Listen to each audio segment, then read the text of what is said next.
you about storing your tools and some considerations for it, different methods and ideas that you can use when storing your tools.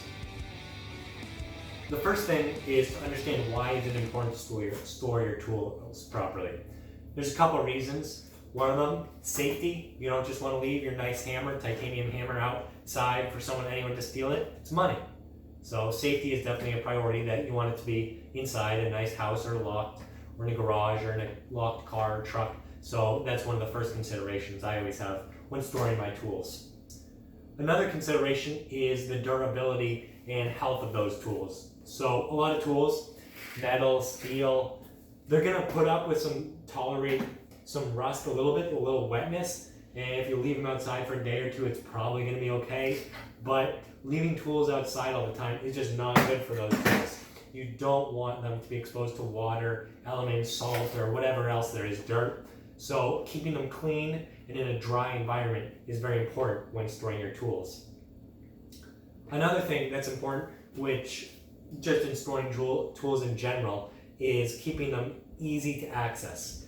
You don't want this place that's so secure or that it's so dry that you can't get to it, locked in there. So you still want them to be a fine balance between being safe, dry, but also still easy to grab when you want to work with them. You don't want to have to be scrambling or pulling things apart. You want them to be pretty easy. Just a nice latch or bolt, lock, or whatever. So those are three main considerations I like to think about when storing your tools. The first type of tool storage is what I have right here. Is I like to call just bulk general storage. This right here is a big, 24-inch Stanley tool chest. So it's got a couple things, got a top part and just an open bottom. And it's also got some things right here for some little bolts, screws, or whatever you want to put in here. This one is also, it has a nice little latch right here that you can lock it if you want. It's plastic, so someone could get in. Not the most secure, but I really like this for kind of my dump chest, meaning it's not the most organized inside. It doesn't have individual slots and stuff, but it's got a lot of room. And if I'm done with something and I know I'm not going to use it, I'm okay to just drop some tools in there and know that it's going to be out of the water, the plastic's covering it, and it's still got the room. And even though it's not perfectly organized, I can still find it pretty easily. So having a big dump chest like this is nice, and you can put this anywhere. Like I'm in a garage right now, put it downstairs, front, and it's got a handle that makes it pretty easy to carry around. So this is kind of a more general open chest. Another type of tool protection is what I have right here for my ratchet set.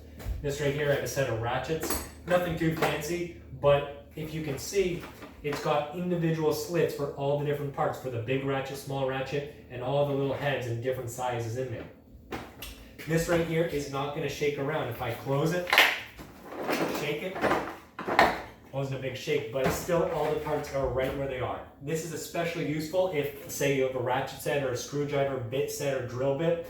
You want to be able to easily find the different sizes, because if I just took these 3/8 inch versus 1/2 inch, yeah, it's a little different, but if they're just tossed in a bag or something, tossed in this, it's pretty annoying and hard to find when you need it. And I know that if I know what I need, it's much nicer to just say, here it is, and just easily know every time that it's organized. So there's all sorts of different specific tool ones, like whether you get a tool kit with like some pliers, screwdrivers that has individual slots, or the box, like a hard case for your drill, power saw, or anything really that's more specifically fitted to it. A fitted case can do and work quite well for those tools, and I do recommend it, especially for those measurement type tools that have specific slots and measurements that makes it much easier for you to work with.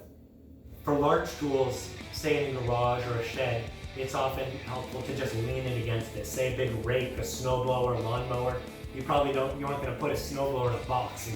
You're not going to do that. So finding that safe, dry, open, and easy to access area like a garage or shed is something that you're going to have to figure out and store those tools in.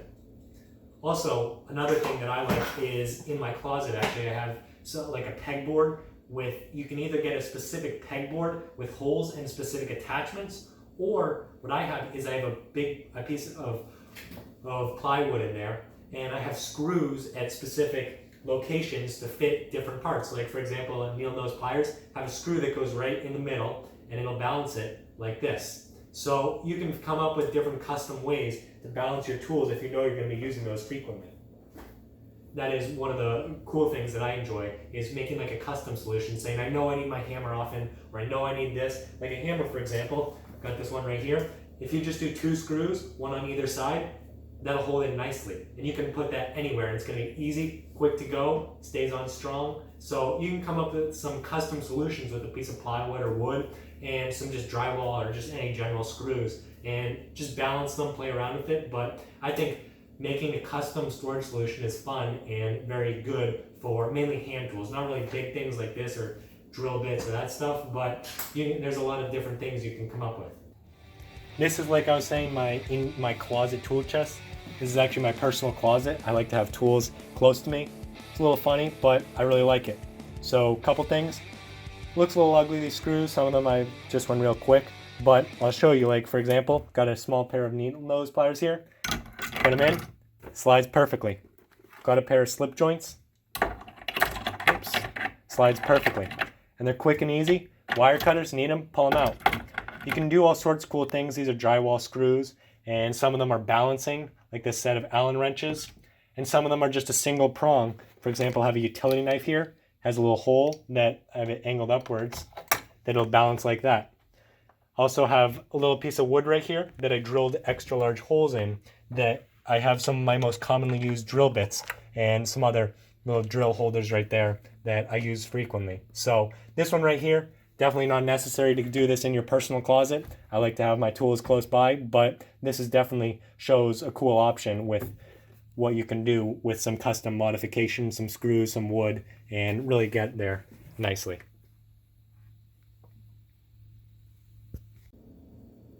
Another thing that you can do, which I'll show you in a second here, is I'm in my garage. We have some pieces of wood that line the top of this garage. With that, we have some nails in there, and like I was saying, is for larger tools like a shovel or something, we're able to put the shovel handle or the broomstick or whatever, and we're able to balance it on those in there. So coming up with a better vertical mounting solution is very helpful. Something like this, you can't really, you have it on the ground, but it doesn't build up too well. This one is more vertical than this one, but these custom solutions, like on this wall I'm going to show you in a second, really takes advantage of that vertical space, and that it doesn't actually come out much, but it just goes straight up, and these straight tools it works quite well on.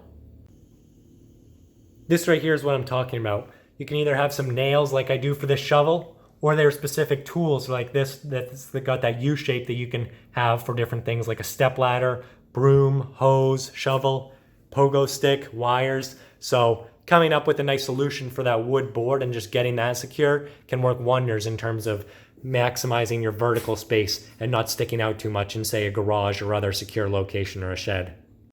I hope you found these tips useful, and if you did, give us a like. If not, give us a dislike. And if you want to visit us, learn more, visit us at rdawg.com. It's rdawg.com. Thanks for watching. Have a great day. Bye.